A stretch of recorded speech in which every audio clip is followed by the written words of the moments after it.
Joining us live now, UCSF infectious disease expert Dr. Peter Chin Hong. California's COVID positivity rate seems to be going down. Do you think this trend will continue?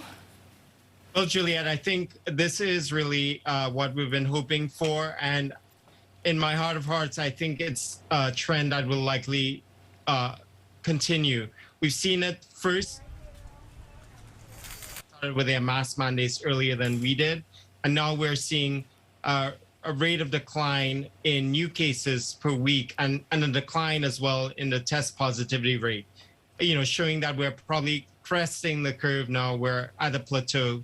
Of course, with increased movement and social interactions, it may be a slower descent, but most people actually believe that we're in the right direction.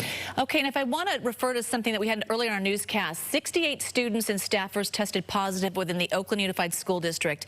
They're saying that most likely they were contracted from outside of the school. But what does that mean for the district itself, for schools moving forward, for vaccinations?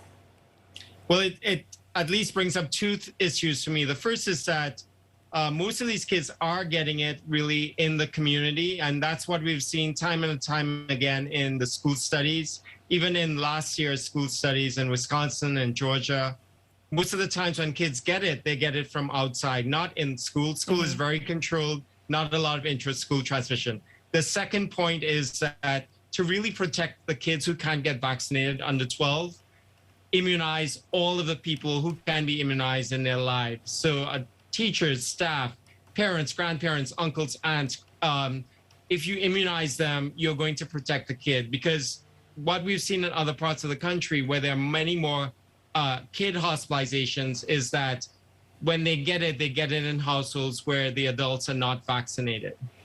Let's talk about something that we haven't heard in a while. The word flu, which actually doesn't sound so bad anymore. But some doctors are warning of a tough flu season ahead. So why is that?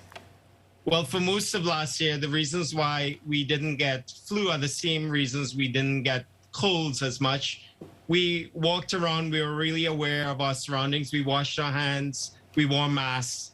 But I think this year we won't see any reprieve from flu. We are already seeing colds come back with a vengeance. We're already seeing another virus called RSV that's common in kids. We're seeing a resurgence of that right now. So all roads lead to the fact that we're going to see a lot more flu in the wintertime.